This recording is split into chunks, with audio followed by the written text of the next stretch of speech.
Enquanto o Rio de Janeiro se prepara para mais um dia de rotina caótica, uma família está prestes a descobrir que seu filho pode desaparecer em plena luz do dia sem que a cidade sequer perceba. O sol já castigava as vielas estreitas da comunidade quando Maria Santos acordou o filho mais novo. Miguel tinha 8 anos, pés descalços calejados, joelhos marcados pelas brincadeiras no concreto irregular e aquele olhar sério que criança pobre desenvolve cedo demais. Era quinta-feira, dia de buscar água na bica do alto do morro, porque o fornecimento estava cortado há 3 dias. Maria entregou 2 galões vazios nas mãos pequenas do menino e pediu que ele fosse rápido, antes do sol esquentar demais. Miguel acenou com a cabeça, pegou os galões e saiu porta afora, descalço como sempre, vestindo apenas um short desbotado e uma camiseta furada nas costas. Ele passou pelo banco de madeira, pintado de verde água que ficava na entrada da viela, aquele mesmo banco onde os vizinhos se sentavam para conversar no fim da tarde, onde as crianças descansavam entre uma brincadeira e outra. Miguel não imaginava que aquele banco se tornaria seu memorial. Seguiu o morro acima, cumprimentando conhecidos, desviando de cachorros vira-latas, pulando poças de esgoto a céu aberto. A comunidade fervilhava com a rotina matinal. Mulheres estendendo roupas, homens saindo para o trabalho informal, crianças correndo sem rumo. Miguel era apenas mais um na paisagem, invisível como tantos outros. Meninos pobres que habitam as margens da cidade maravilhosa. Naquela mesma manhã, como acontecia frequentemente, um homem de meia-idade circulava pela comunidade distribuindo cestas básicas.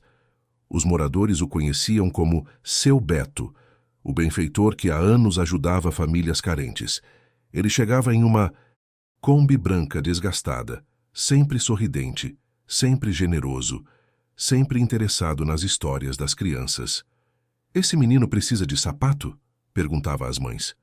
"Essa menina já está na escola?" Sua presença era tão comum que ninguém prestava atenção de verdade. Naquela manhã, enquanto Miguel subia o morro com seus galões vazios, a Kombi branca estava estacionada próxima ao grande cruzamento que dava acesso à bica. Ninguém fez a conexão. Ninguém viu nada de errado. Afinal, seu Beto sempre esteve ali. Mas Miguel nunca chegou à bica. Ninguém sabe exatamente em que momento ele desapareceu daquele caminho que fazia todos os dias. Não houve grito, não houve luta, não houve testemunha disposta a falar. Quando Maria percebeu que já era meio-dia e o filho não tinha voltado, seu coração apertou. Ela subiu o morro gritando o nome dele, perguntando para todo mundo, revirando cada beco. Os vizinhos ajudaram na busca inicial, mas as horas passavam e Miguel continuava sumido, como se tivesse sido engolido pela própria cidade que o ignorava. No início da noite, Maria finalmente conseguiu registrar o desaparecimento na delegacia. O atendimento foi frio, protocolar, mecânico. O policial de plantão mal olhou para a foto borrada que Maria trouxera, sugerindo que o menino provavelmente tinha fugido de casa, ou se envolvido com o tráfico, ou simplesmente decidido viver na rua. "A senhora sabe como é, né? Menino dessa idade já tem discernimento", disse o policial sem levantar os olhos do papel. Maria tentou explicar que Miguel era obediente, que ele não fugiria, que algo tinha acontecido. Mas sua voz trêmula de mãe pobre não tinha peso naquele ambiente. O boletim foi registrado, mas nenhuma viatura saiu para procurar. Nenhuma operação foi montada. Nenhum recurso foi mobilizado. Nos dias seguintes, a família improvisou sua própria busca. O pai de Miguel, José, homem de poucas palavras e muitas cicatrizes da vida, percorreu hospitais, institutos médico-legais, abrigos e até bocas de fumo, perguntando se alguém tinha visto o menino. A irmã mais velha, Fernanda, de apenas 15 anos, começou a colar cartazes artesanais nos postes, com a foto de Miguel e um número de telefone público da comunidade. Articulada e determinada, ela não tinha medo de enfrentar seguranças ou moradores ricos que a olhavam com desconfiança. Uma habilidade que mais tarde se provaria crucial. Maria transformou o banco verde-água em um pequeno altar, colocando uma vela, flores colhidas no mato e a foto do filho protegida por um plástico. Ela se sentava ali todas as tardes, como se estivesse esperando Miguel voltar com os galões de água que nunca encheu. A comunidade, no entanto, foi gradualmente perdendo o interesse. Desaparecimentos eram comuns, tragédias faziam parte do cotidiano, e a vida precisava seguir. Alguns vizinhos começaram a sussurrar teorias, que Miguel tinha sido aliciado pelo tráfico, que tinha sido levado por um maluco, que tinha se afogado em algum valão. Outros simplesmente pararam de perguntar, evitando o olhar desesperado de Maria. A cidade continuou sua rotina frenética, e Miguel se tornou apenas mais um número em uma estatística que ninguém queria olhar de frente. Para a sociedade carioca, meninos como Miguel nasciam e desapareciam sem que ninguém se importasse. Eles eram os invisíveis, os descartáveis, os que ocupavam o espaço incômodo entre a pobreza extrema e a indiferença generalizada. A foto borrada de Miguel, estampada no cartaz com a palavra desaparecida em vermelho, era apenas mais uma entre centenas que cobriam os postes da periferia. Ninguém parava para olhar, ninguém ligava para o número. Ninguém se perguntava onde estava aquele menino de 8 anos, de olhar sério e pés descalços, que um dia saiu para buscar água e nunca mais voltou. Maria permaneceu sentada no banco até o anoitecer, olhando fixamente para a favela, colorida que se estendia em costa abaixo, as casas empilhadas em tons de verde, azul e amarelo, como se a beleza caótica da paisagem pudesse de alguma forma devolver seu filho. A narração fecha com uma reflexão dolorosa. Alguém viu Miguel naquele dia. Alguém sabe o que aconteceu. Mas em uma cidade que aprendeu a não enxergar suas crianças mais vulneráveis, o silêncio é mais fácil que a verdade. E quando a sociedade escolhe coletivamente fechar os olhos, até o crime mais brutal pode acontecer em plena luz do dia. Fique até o final para descobrir como um caso ignorado por todos se transforma, anos depois, em um exemplo de justiça tardia, mas implacável. Você vai entender como uma simples foto esquecida pode mudar tudo. 3 meses depois, o inquérito é oficialmente arquivado por falta de provas. Mas enquanto a polícia fecha o caso, uma mãe transforma sua dor em resistência. E um jovem estagiário vê naquela injustiça o motivo para dedicar sua vida à investigação. O outono chegou ao Rio, trazendo dias nublados e a confirmação do que Maria mais temia. O caso de Miguel seria arquivado. A delegacia justificou a decisão com argumentos burocráticos, ausência de pistas concretas, falta de testemunhas confiáveis, impossibilidade de alocar recursos para uma busca prolongada sem indícios de crime. O boletim de ocorrência, que já era raso e superficial, foi guardado em uma caixa de papelão junto com dezenas de outros casos não resolvidos. Para o sistema, Miguel deixou de existir. Oficialmente. Era apenas mais um menino pobre que sumiu, e o Estado não tinha tempo nem vontade de procurá-lo. Maria recebeu a notícia sentada no banco verde-água, que se tornara sua segunda casa. Ela não chorou naquele momento. Apenas apertou contra o peito a foto plastificada do filho e fez uma promessa silenciosa. Enquanto tivesse vida, não deixaria que o mundo esquecesse Miguel. Nos meses seguintes, aquele banco se transformou em um memorial cada vez mais elaborado. Maria passou a levar flores frescas toda semana, acendendo velas que resistiam ao vento da noite, colando recortes de jornal sobre desaparecimentos infantis, criando uma espécie de mural da dor. O banco virou ponto de referência na comunidade, um lembrete físico de que Miguel existiu, de que ele importava, mesmo que apenas para sua família. José, o pai, adotou uma estratégia diferente. Homem de ação e pouca fala. Ele começou a percorrer o Rio de Janeiro em uma busca obsessiva e solitária. Acordava antes do sol e passava o dia inteiro visitando lugares improváveis. Albergues para moradores de rua, hospitais psiquiátricos, centros de reabilitação, abrigos clandestinos. Ele carregava sempre a mesma foto, amassada de Miguel, mostrando para porteiros, seguranças, assistentes sociais, qualquer pessoa que se dispusesse a olhar. José acumulava pequenos bicos noturnos para bancar passagens de ônibus e metrô, sacrificando sono e saúde em nome de uma esperança cada vez mais improvável. Em sua solidão, desesperada, ele chegou a ser abordado por intermediários do crime organizado que ofereciam ajuda em troca de favores, mas algo dentro dele, mesmo destroçado, recuou. A última coisa que faria seria trair a memória do filho, envolvendo-se com aqueles que faziam outras crianças sumirem. Fernanda, a Pisci, irmã adolescente de Miguel, encontrou sua própria forma de lutar. Com a coragem imprudente da juventude e uma capacidade incomum de articulação, ela começou a sair da comunidade para colar cartazes em bairros ricos da Zona Sul. Ipanema, Leblon, Copacabana, lugares onde as pessoas tinham recursos, contatos, onde talvez alguém pudesse ajudar. Ela colava os cartazes em postes, grades de condomínios, pontos de ônibus, sempre correndo o risco de ser expulsa ou humilhada.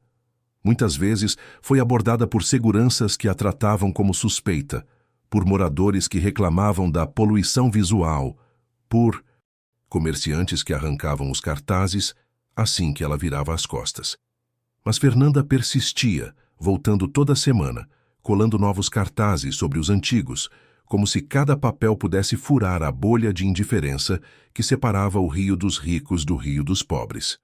Sua determinação chamava a atenção. Ela não baixava a cabeça, olhava nos olhos, falava com convicção. Era uma semente sendo plantada para o futuro. Foi durante uma dessas rotinas de arquivo que um jovem estagiário da Polícia Civil teve seu primeiro contato com o caso.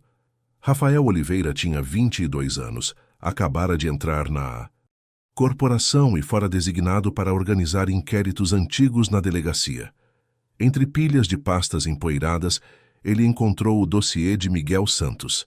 Ao abri-lo, ficou chocado com a pobreza de informações. Apenas 4 páginas, 2 depoimentos superficiais. Nenhuma foto do local, nenhum esforço. Real de investigação. O relatório final dizia apenas: arquivado por ausência de provas e indícios de crime. Possível fuga voluntária ou envolvimento com elementos criminosos.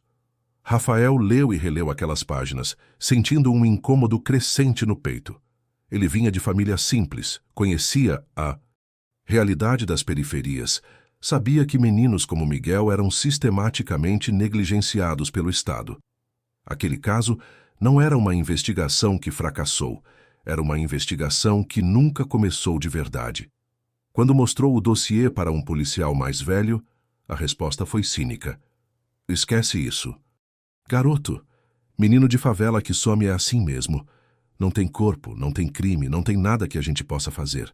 Aprende logo a não levar para casa. Mas Rafael não conseguia não levar. Algo na frieza daquele processo, na indiferença institucionalizada, na crueldade burocrática, o revoltou. Profundamente. Movido por uma inquietação que não conseguia explicar, Rafael tirou uma cópia do processo e guardou em uma pasta especial que manteria pelos próximos 10 anos. Uma pasta rotulada Casos que não me deixam dormir, onde ele arquivaria todas as injustiças que testemunharia ao longo da carreira, alimentando uma determinação silenciosa de um dia fazer diferença.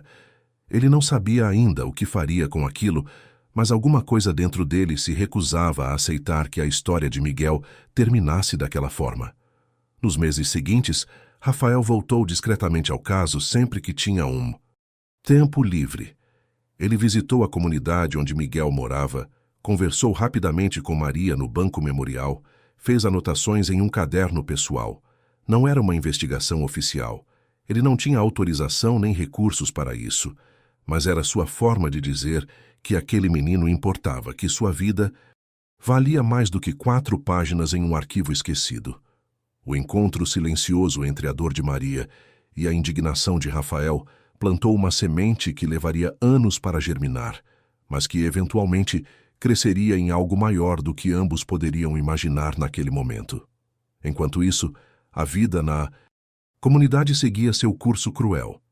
O caso de Miguel foi substituído por outras tragédias, novos desaparecimentos, novas mortes, novos lutos. As pessoas pararam de perguntar sobre ele, os cartazes desbotaram sob o sol e a chuva, e até alguns vizinhos começaram a sugerir que Maria precisava aceitar e seguir em frente. Mas ela não seguia. Toda tarde, religiosamente, sentava-se no banco verde-água, olhando para a favela colorida que se estendia morro abaixo, esperando ver aquela silhueta pequena de pés descalços subindo a viela com 2 galões de água nas mãos. A esperança, por mais irracional que fosse, mantinha-se viva. E também a dor. Continue assistindo para ver como essa obsessão vai se transformar em algo maior. Porque mesmo quando o sistema desiste, há pessoas que se recusam a esquecer. 3 anos se passam. As flores no banco secam, a família se despedaça. E tudo indica que Miguel nunca será encontrado, nem vivo nem morto. Este é o ponto mais escuro da história, onde até a esperança mais teimosa começa a morrer. 3 anos sem notícias, 3 anos de buscas infrutíferas, 3 anos de esperança sendo lentamente massacrada pela realidade. A família Santos estava destruída, não apenas emocionalmente, mas em todas as dimensões possíveis da existência humana. Maria desenvolveu uma depressão profunda que a impedia de trabalhar. Ela passava dias inteiros sentada no banco verde-água, conversando sozinha com a foto do filho, perguntando onde ele estava, pedindo desculpas por tê-lo deixado sair sozinho naquela manhã. Os vizinhos começaram a sussurrar que ela estava enlouquecendo, e talvez estivesse mesmo. A culpa e a ausência são combustíveis potentes para a desintegração mental. José, por sua vez, estava fisicamente esgotado e financeiramente arruinado. As buscas constantes o afastaram de trabalhos fixos, e ele sobrevivia de bicos cada vez mais precários e desgastantes. Desesperado por dinheiro para continuar procurando o filho, chegou perigosamente perto de aceitar trabalhos oferecidos por elementos ligados ao crime. Mas no último momento, sempre recuava. A imagem de Miguel o impedia de cruzar aquela linha. Ainda assim, a tentação era constante, e o peso de resistir a ela aumentava sua exaustão. Sua saúde deteriorou visivelmente. Cabelos embranquecidos precocemente, dores constantes nas costas, uma tosse persistente que ele se recusava a tratar. Ele estava morrendo devagar, consumido pela busca impossível. Fernanda, agora com 18 anos, carregava o peso de ser a única pessoa funcional da família. Ela havia abandonado os estudos para trabalhar como doméstica em casas da Zona Sul, sustentando os pais que não conseguiam mais trabalhar. Nos fins de semana, ainda colava alguns cartazes, mas a frequência havia diminuído drasticamente. Ela estava exausta, fisicamente e emocionalmente. Muitas vezes, chorava sozinha no ônibus voltando para casa, sentindo que estava traindo o irmão ao desistir da busca, mas ao mesmo tempo, sabendo que alguém precisava manter a família de pé. O conflito interno a consumia silenciosamente. O banco verde-água, que um dia foi um memorial vibrante, começou a mostrar sinais de abandono. As flores frescas deram lugar a flores artificiais desbotadas, depois apenas a flores secas, depois a nada. A foto de Miguel, antes protegida cuidadosamente pelo plástico, estava amarelada e rasgada nas bordas. Folhas secas e poeira acumulavam-se sobre o assento. Em um episódio particularmente doloroso, Fernanda viu um grupo de adolescentes arrancar um dos últimos cartazes de Miguel de um poste, rindo e usando o papel para enrolar alguma substância. Ela quis gritar, quis correr atrás deles, mas simplesmente não tinha mais energia. Ficou parada, lágrimas silenciosas descendo pelo rosto, entendendo que a comunidade havia seguido em frente. Miguel era passado, um fantasma. Ninguém mais se importava. Rafael, agora um policial formado de 25 anos, voltou ao caso algumas vezes durante aqueles 3 anos, mas sempre bateu em paredes intransponíveis. Ele tentou reabrir oficialmente a investigação, mas seus superiores negaram por falta de justificativa legal. Tentou rastrear possíveis testemunhas, mas encontrou apenas memórias confusas e contraditórias. Afinal, Eram mais de 1000 dias desde o desaparecimento. Tentou buscar corpos não identificados em institutos médico-legais de diferentes cidades, mas o volume era assustador e os recursos inexistentes. A burocracia, a falta de apoio institucional e a realidade cruel do Brasil periférico conspiravam contra qualquer possibilidade de progresso. Durante uma visita particularmente difícil à comunidade, Rafael encontrou Maria no banco, mais magra e pálida do que nunca. Ela o reconheceu imediatamente. Ele era o único policial que voltava, o único que parecia realmente se importar. Ele está morto, não está? Ela perguntou com uma voz tão fraca que Rafael precisou se aproximar para ouvir. A senhora não pode pensar assim, ele tentou responder, mas as palavras soaram ocas até para ele mesmo. Maria apenas balançou a cabeça lentamente. 3 anos, disse ela. Se meu menino estivesse vivo, alguém já teria visto. A cidade engoliu meu filho e ninguém se importa porque ele era pobre, preto, invisível. Rafael não conseguiu discordar. Ele sabia que ela tinha razão. Meninos como Miguel desapareciam todos. Os dias no Rio de Janeiro. E o Estado tratava cada caso com a mesma indiferença burocrática. Não havia corpo, então não havia crime. Não havia crime, então não havia investigação. Não havia investigação, então não havia justiça. O ciclo vicioso da desigualdade transformava crianças em fantasmas, em vida, e a sociedade seguia sua rotina sem perder uma noite de sono.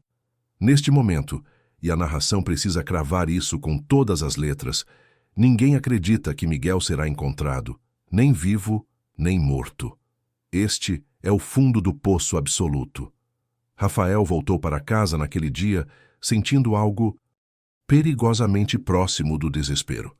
Ele havia entrado na polícia querendo fazer diferença, mas o sistema parecia desenhado especificamente para impedir que justiça fosse feita para os mais vulneráveis. As noites daquele período foram as mais difíceis para todos os envolvidos. Maria teve pesadelos recorrentes onde via Miguel chamando por ela de lugares escuros que ela não conseguia alcançar. José desenvolveu insônia crônica, passando madrugadas em claro, repassando mentalmente cada lugar que visitou, cada rosto que viu, cada possibilidade que investigou. Fernanda chorava silenciosamente no banheiro para que os pais não ouvissem, sentindo que estava perdendo não apenas o irmão, mas também a própria juventude, sacrificada no altar de uma tragédia sem resolução. A cidade do Rio de Janeiro, enquanto isso, continuava sua existência dual. De um lado, as praias turísticas, os condomínios de luxo, os restaurantes caros.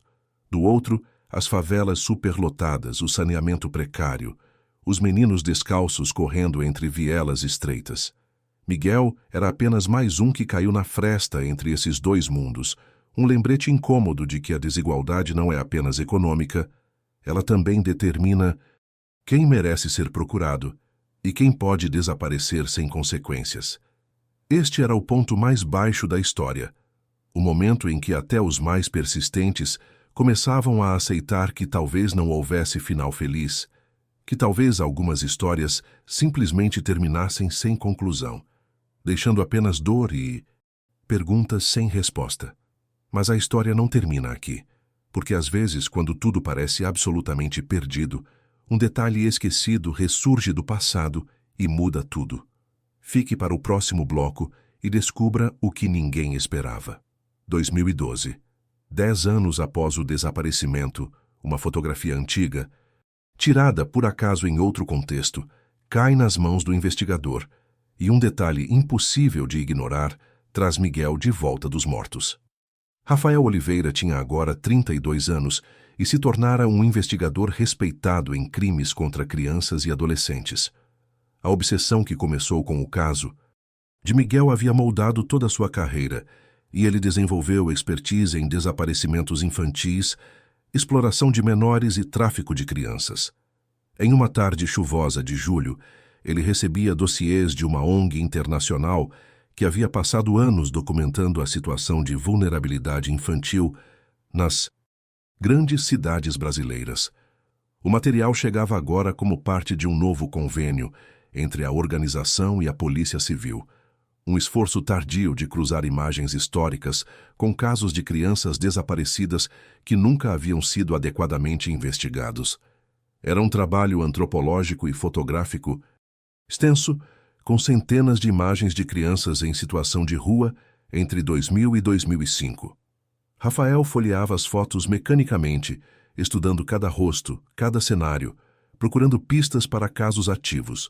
Havia imagens de São Paulo, Salvador, Recife, Belém, e então, na página 247, uma foto do Rio de Janeiro datada de agosto de 2003. A imagem mostrava um menino sentado no chão de terra batida, braços cruzados sobre os joelhos em uma postura defensiva, olhar sério fixo na câmera.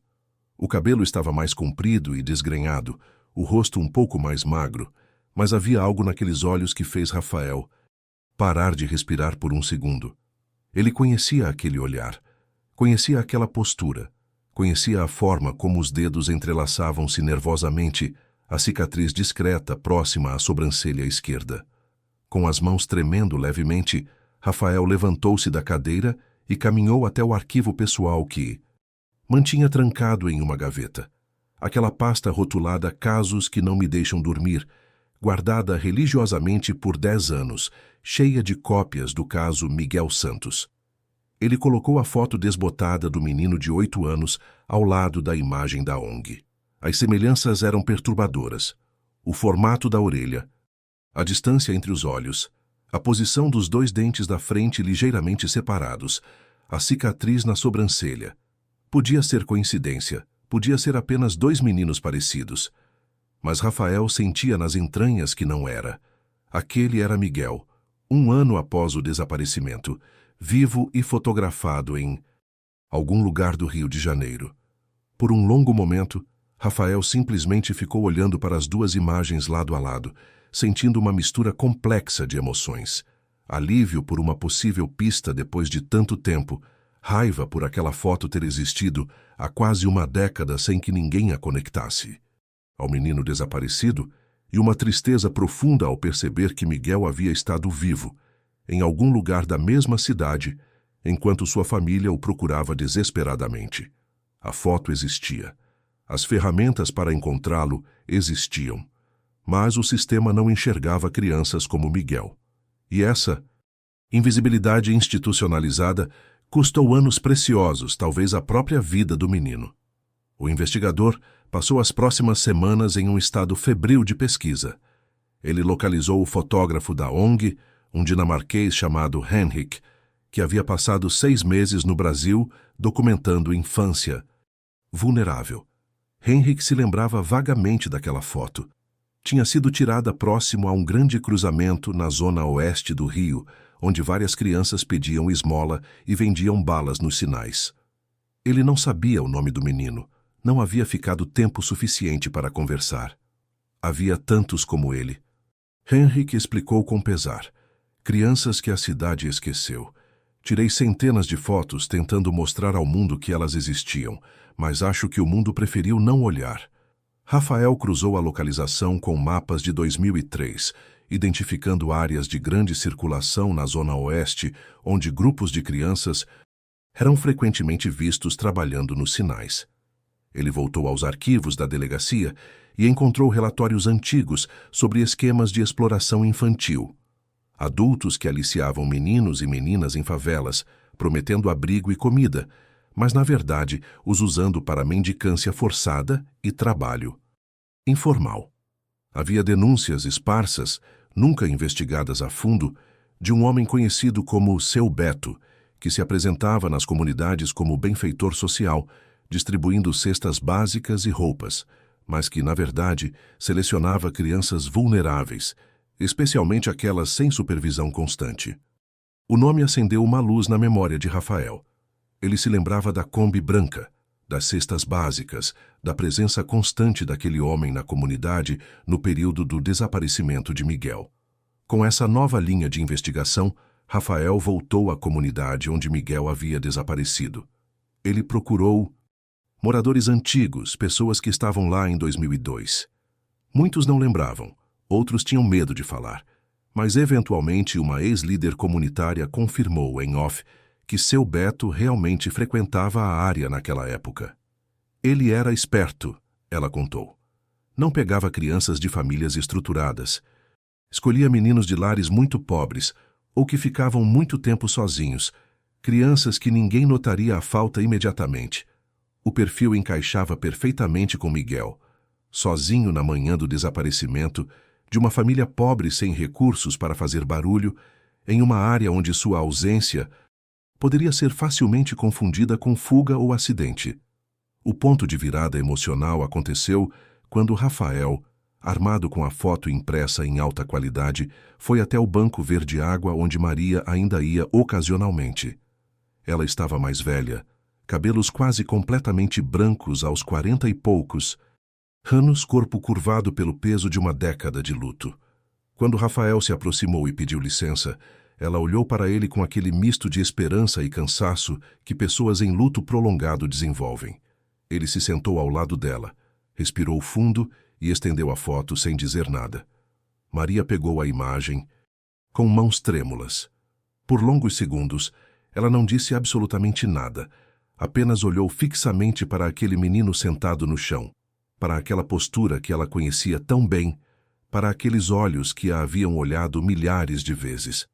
Suas mãos começaram a tremer mais intensamente, os dedos acariciando o papel como se pudessem sentir a textura da pele do filho através da fotografia. Uma lágrima solitária caiu sobre a imagem, borrando levemente a tinta. Então, finalmente, sua voz saiu em um sussurro rouco, quebrado. É ele. Ela levou a mão livre até o rosto do menino na foto, tocando delicadamente a cicatriz na sobrancelha. Olha isso aqui, disse com voz embargada, apontando para Rafael, da vez que ele caiu correndo atrás de Pipa. 3 pontos aqui no postinho. Ele chorou tanto, mas ficou quietinho enquanto a enfermeira costurava. Suas lágrimas agora caíam livremente. E olha, como ele cruza os braços. Sempre fazia isso quando estava nervoso ou com medo. É meu menino. Meu menino. Ela virou-se para Rafael, segurando a foto contra o peito. Quando foi isso? Quando tiraram essa foto? Rafael explicou gentilmente. Agosto de 2003, aproximadamente 1 ano após o desaparecimento. Maria desabou completamente, não de desespero puro como antes, mas de uma emoção complexa e devastadora. Alívio por saber que o filho havia sobrevivido pelo menos algum tempo. Raiva profunda por ninguém ter procurado adequadamente. Dor lancinante ao imaginar o sofrimento que ele deve ter passado. E uma culpa renovada e corrosiva por não ter conseguido encontrá-lo quando ele ainda estava vivo, quando ainda havia tempo. Ele estava aqui, ela repetia entre soluços, na mesma cidade, e ninguém viu. Ninguém procurou direito. Ninguém se importou. Meu filho estava vivo e o mundo inteiro passou por ele sem enxergar. Não desligue. No próximo bloco você vai ver como o investigador usa essa foto para remontar os passos de Miguel e expor uma rede de exploração que operou por anos protegida pela indiferença social. Com a foto como ponto de partida, Rafael mergulha fundo na investigação e descobre que Miguel não foi um caso isolado. Ele foi apenas mais uma engrenagem em um esquema brutal de exploração infantil que a cidade inteira ignorou. A reabertura oficial do caso Miguel Santos em 2012 causou pequeno impacto na mídia local. 10 anos era tempo demais para gerar comoção pública, e a história de mais um menino pobre desaparecido não vendia jornais como outros crimes mais espetaculares. Mas Rafael não se importava com a atenção da imprensa. Ele tinha uma missão pessoal agora. Com a foto como evidência de que Miguel esteve vivo após o desaparecimento, ele conseguiu autorização judicial para a investigação completa, argumentando que havia indício concreto de crime continuado e possível rede de exploração. O juiz, sensibilizado pela persistência do investigador e pela falha gritante da investigação original, concedeu acesso a arquivos de abrigos, registros de transporte, câmeras de segurança antigas, as poucas que existiam, e principalmente permissão para interrogar pessoas de interesse. O foco principal da primeira fase era estabelecer a existência de uma rede organizada. Rafael começou revisitando denúncias antigas arquivadas sobre seu Beto Roberto Silva Santos, 58 anos, morador da Zona Oeste, sem antecedentes criminais e com reputação pública de ajudador de comunidades. O homem havia supostamente doado cestas básicas e roupas para favelas por décadas, mantendo uma imagem de benfeitor que lhe garantia acesso e confiança. Mas, quando Rafael começou a escavar mais fundo, rachaduras apareceram nessa fachada virtuosa. A segunda fase da investigação trouxe descobertas perturbadoras. Rafael encontrou relatos fragmentados de pelo menos 7 famílias diferentes, espalhadas por várias comunidades do Rio, que haviam perdido filhos em circunstâncias similares entre 2000 e 2005.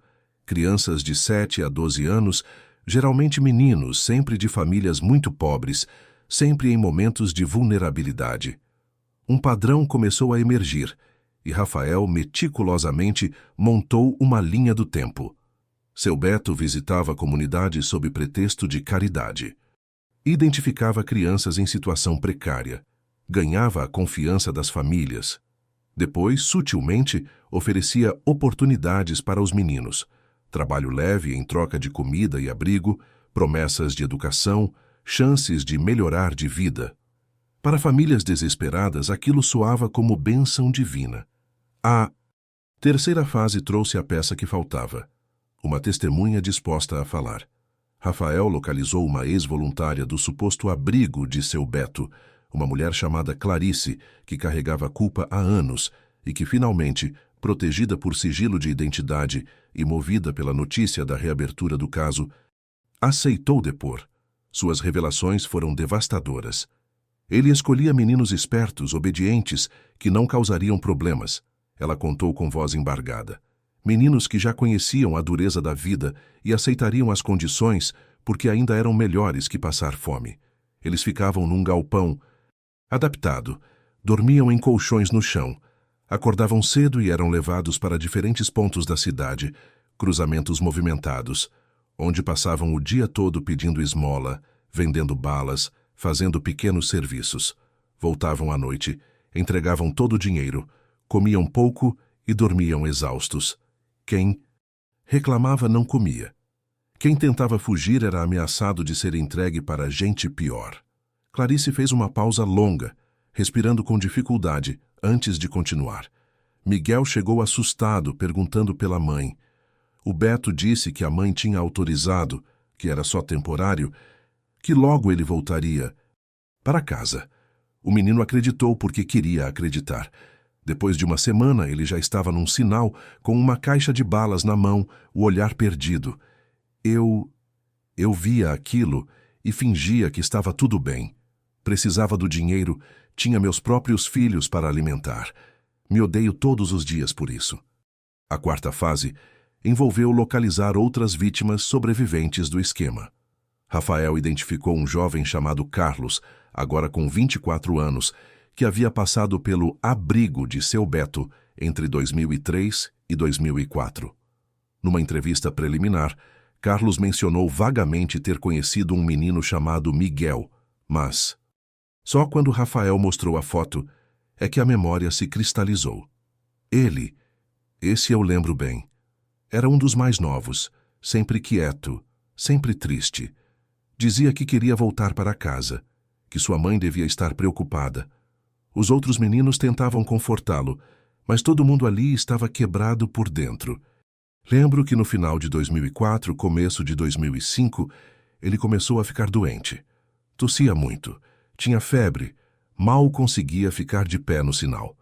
E o Beto não levava no médico, dizia que era frescura, que ia passar. Um dia Miguel simplesmente sumiu. O Beto disse que tinha mandado ele embora, de volta para casa, mas a gente sabia que não era verdade.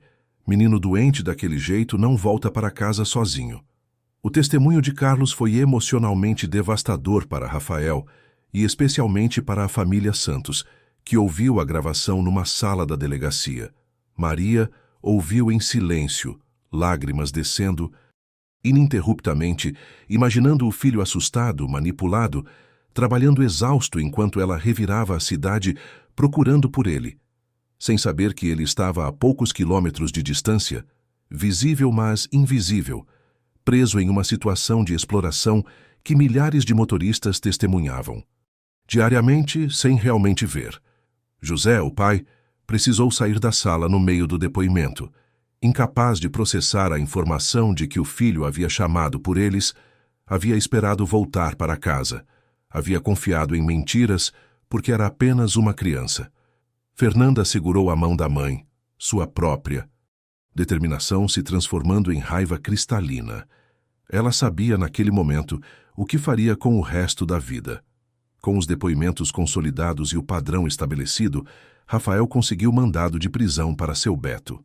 A prisão aconteceu em maio de 2012, durante um evento comunitário onde o homem distribuía alimentos, cercado por pessoas que o viam como salvador. A cena foi surrealista. Enquanto seu Beto era algemado, vizinhos protestavam indignados, dizendo que havia erro, que ele não poderia ter feito nada de errado. A dissonância cognitiva era poderosa. Como aquele senhor gentil que sempre ajudou poderia ser monstro?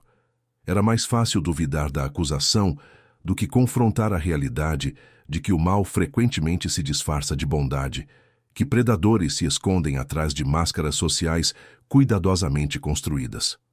A quinta e mais dolorosa fase da investigação era responder à pergunta que assombrava todos.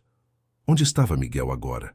Clarice havia dito que ele ficou no esquema entre 2002 e aproximadamente 2004-2005, e que depois sumiu quando ficou doente.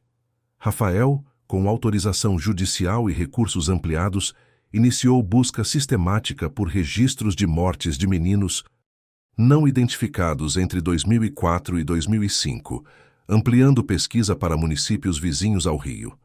Foi um trabalho árduo e emocionalmente exaustivo, cruzando descrições físicas, idades estimadas, circunstâncias dos óbitos.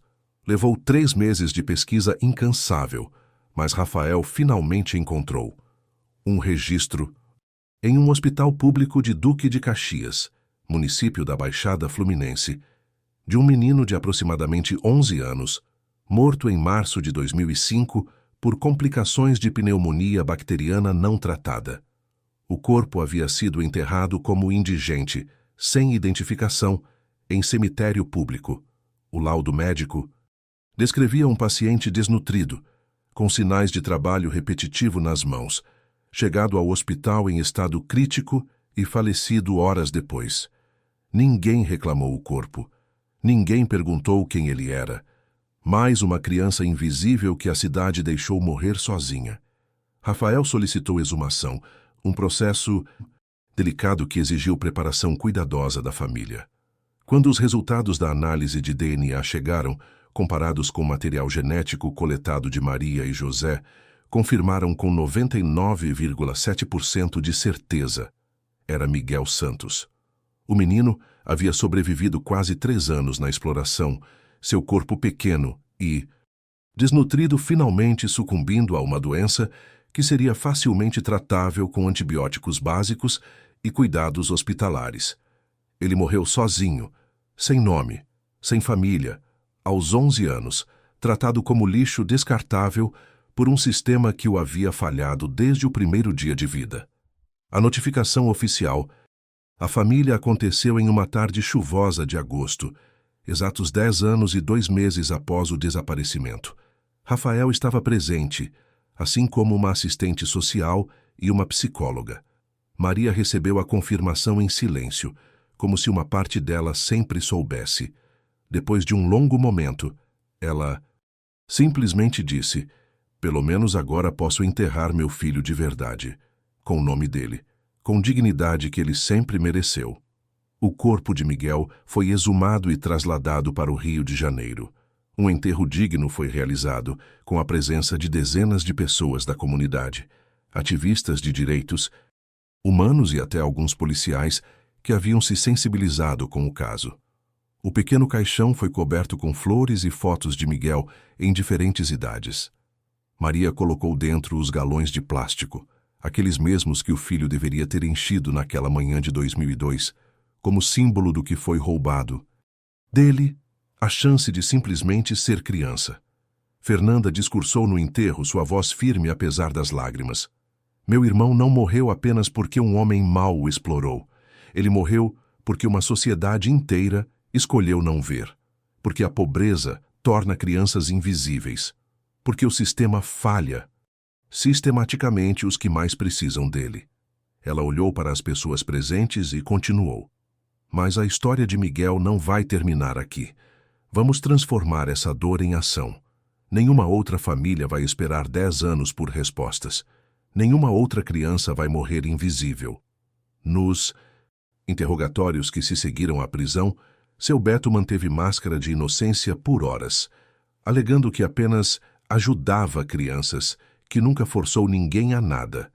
Mas quando confrontado com fotos específicas, incluindo a de Miguel, e com relatos de múltiplas testemunhas, a fachada começou a rachar. Ele admitiu ter acolhido várias crianças ao longo dos anos, mas negava exploração, dizendo que era trabalho leve em troca de teto e comida. Não demonstrava remorso, apenas irritação por ter sido pego.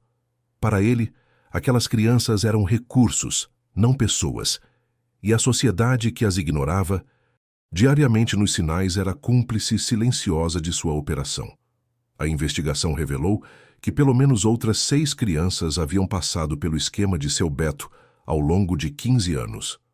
Algumas conseguiram escapar eventualmente, outras foram devolvidas quando ficaram mais velhas e menos rentáveis. Mas havia casos onde o paradeiro permanecia desconhecido. Rafael abriu investigações paralelas para cada uma, determinado a dar closure a mais famílias. O caso foi encaminhado para julgamento em fevereiro de 2013. A preparação foi meticulosa, com Rafael e o Ministério Público construindo um dossiê irrefutável de evidências, depoimentos de vítimas, sobreviventes, registros financeiros mostrando lucro com o trabalho das crianças, fotos documentando a exploração, perícia forense confirmando a morte de Miguel e, principalmente, o testemunho devastador de Clarice sobre o funcionamento interno do esquema. Tudo estava alinhado para que justiça, mesmo tardia, finalmente fosse feita.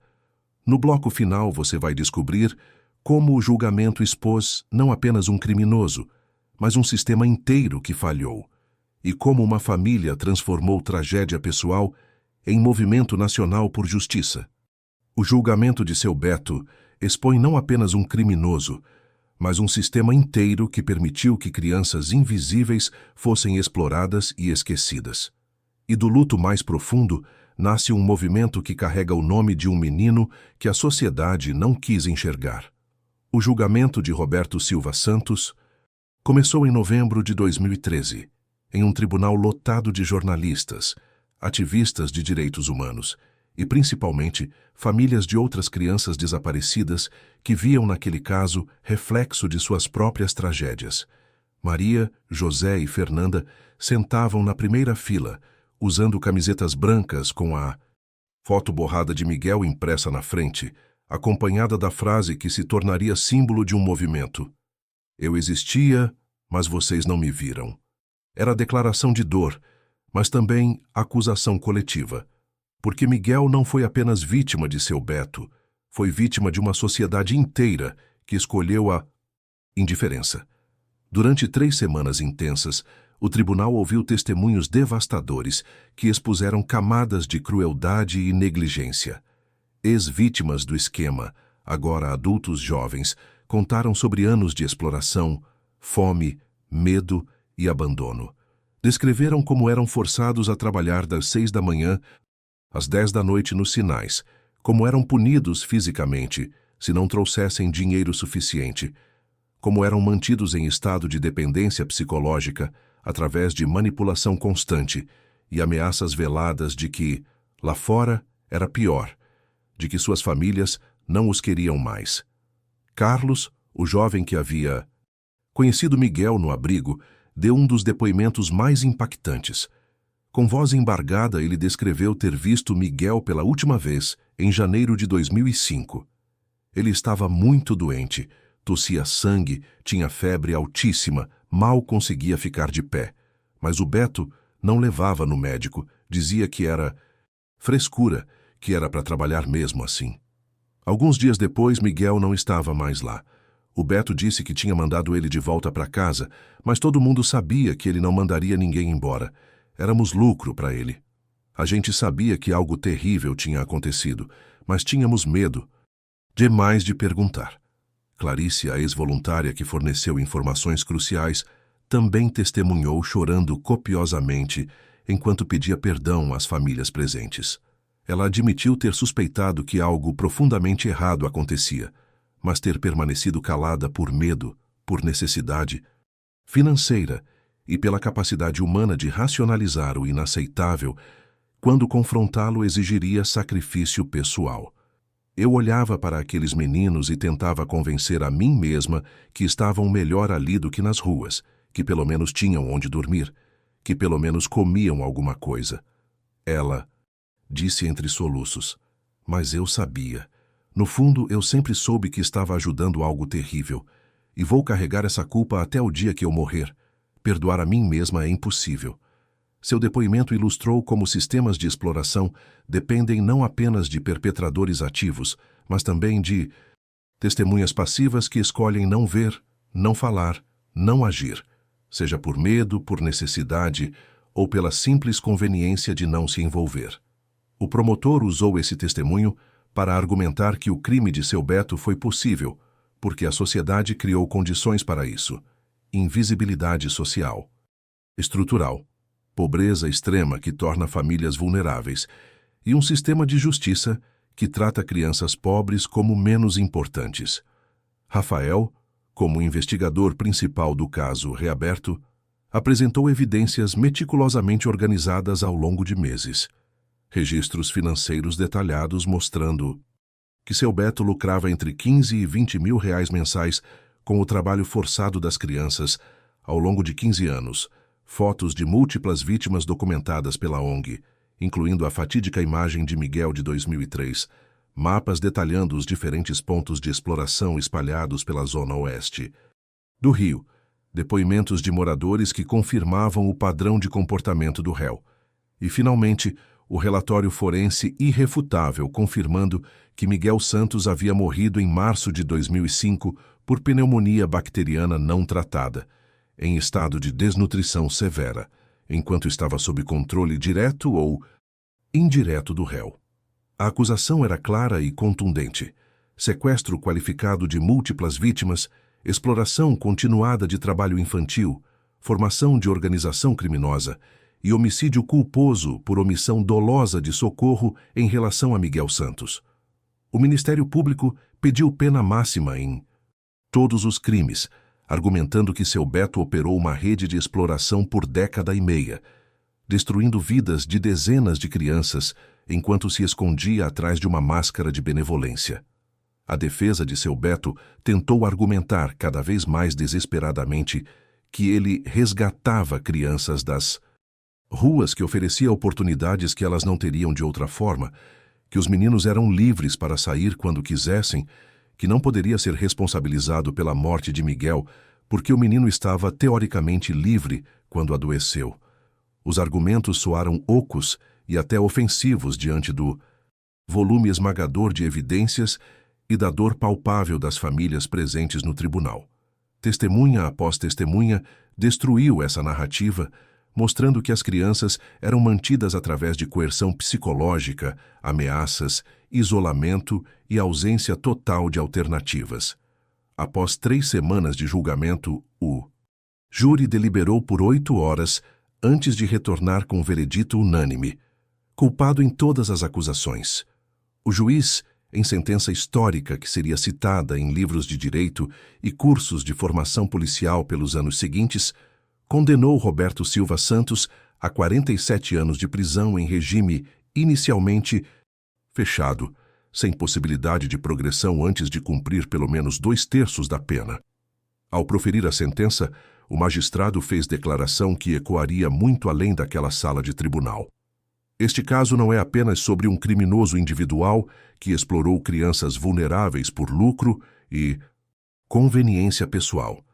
Este caso é um espelho sendo colocado diante de nossa sociedade, forçando-nos a enxergar algo que preferimos ignorar: como tratamos nossas crianças mais vulneráveis. O réu explorou meninos e meninas por 15 anos, em plena vista de milhares de pessoas, porque nossa estrutura social permitiu e até facilitou. Ele operou em cruzamentos movimentados, onde centenas de motoristas viam diariamente crianças trabalhando, e ninguém questionava de onde elas vinham, por que estavam ali, se alguém estava procurando por elas. A exploração de Miguel Santos e das outras vítimas foi possível porque, coletivamente, escolhemos não enxergar. E quando não enxergamos, tornamo-nos cúmplices. A sala explodiu em aplausos, lágrimas e abraços. Maria desabou nos braços de José, liberando 10 anos de dor, raiva, frustração e, finalmente, um fragmento de closure. Fernanda abraçou Rafael, agradecendo pela persistência que ninguém mais havia demonstrado. Carlos, o ex-menino explorado que testemunhou, chorava silenciosamente, sentindo que talvez sua própria dor finalmente tivesse algum significado, algum propósito. Para a família Santos, a condenação trouxe sentimento complexo de justiça parcial e tardia. Seu Beto estava preso. Havia reconhecimento oficial do que aconteceu com Miguel. O menino finalmente tinha túmulo com seu nome verdadeiro, onde poderiam visitá-lo e levar flores. Mas nada disso trazia Miguel de volta. Nada apagava a década de dor, de noites sem dormir, de perguntas torturantes sem resposta. Nada mudava o fato de que ele morreu sozinho, provavelmente achando que a mãe o havia abandonado, quando na verdade ela nunca parou de procurar, nem por um único dia. Meu filho morreu pensando que eu não o amava o suficiente para encontrá-lo, Maria disse em entrevista emocionada após o julgamento, sua voz embargada mas firme, pela primeira vez em anos. Ele nunca soube que eu procurei por ele cada segundo desses 10 anos, que eu me sentei naquele banco todas as tardes, esperando ver ele subir a viela, que eu nunca, nem por um momento, deixei de ser mãe dele. E isso é algo que vou carregar pelo resto da minha vida, a certeza de que meu menino morreu se sentindo abandonado. Mas da dor mais profunda nasceu propósito transformador.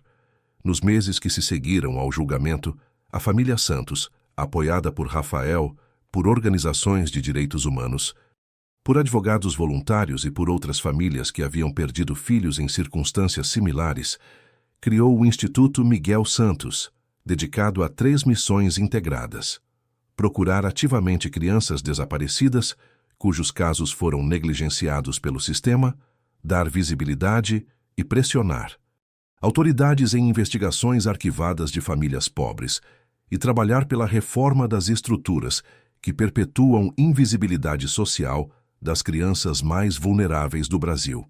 Fernanda, utilizando aquela mesma determinação e capacidade de articulação que havia demonstrado aos 15 anos colando cartazes em bairros hostis, tornou-se a coordenadora executiva do Instituto.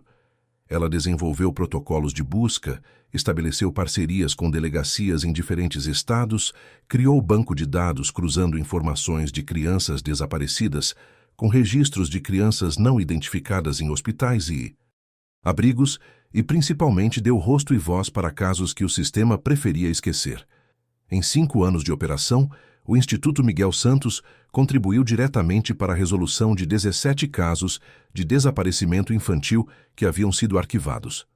O Banco Verde Água, que por tantos anos foi altar de dor solitária, foi restaurado através de mobilização comunitária e transformado em memorial oficial.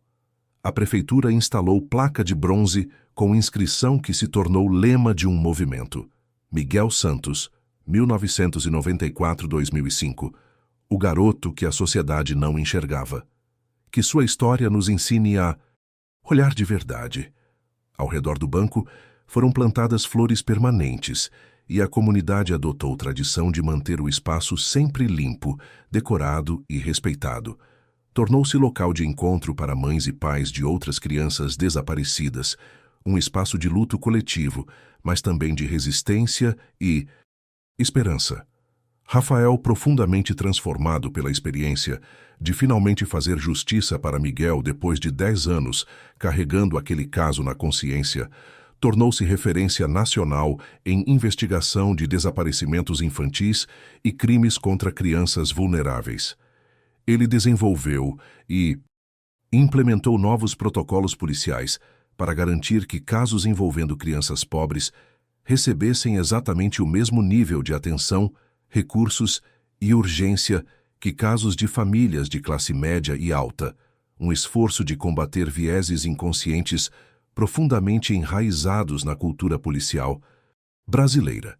Ele treinou centenas de policiais em diferentes estados sobre invisibilidade social, vieses de classe e raça na investigação criminal, e a necessidade de questionar suposições automáticas que levam a arquivamentos prematuros.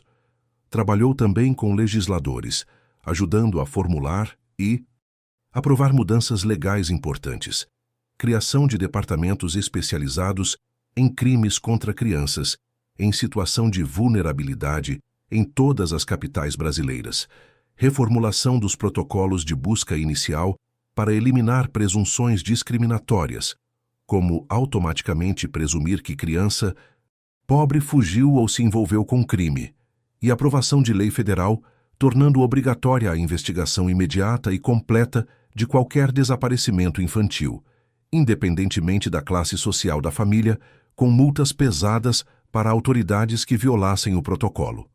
O caso Miguel Santos também gerou mudanças sistêmicas além do âmbito policial. ONGs de direitos humanos usaram a história como estudo de caso em campanhas nacionais sobre invisibilidade social e desigualdade no acesso à justiça. Universidades incorporaram o caso em cursos de serviço social, psicologia, direito e jornalismo, analisando como estruturas sociais perpetuam vulnerabilidade e como profissionais podem atuar para romper esses padrões. Documentários foram produzidos, livros foram escritos, programas educacionais foram desenvolvidos, sempre mantendo Miguel no centro, não como estatística, mas como a pessoa, como criança que tinha nome, história, família que o amava. 10 anos depois do julgamento, em 2023, no 21º aniversário do desaparecimento de Miguel, uma cerimônia especial foi realizada na comunidade.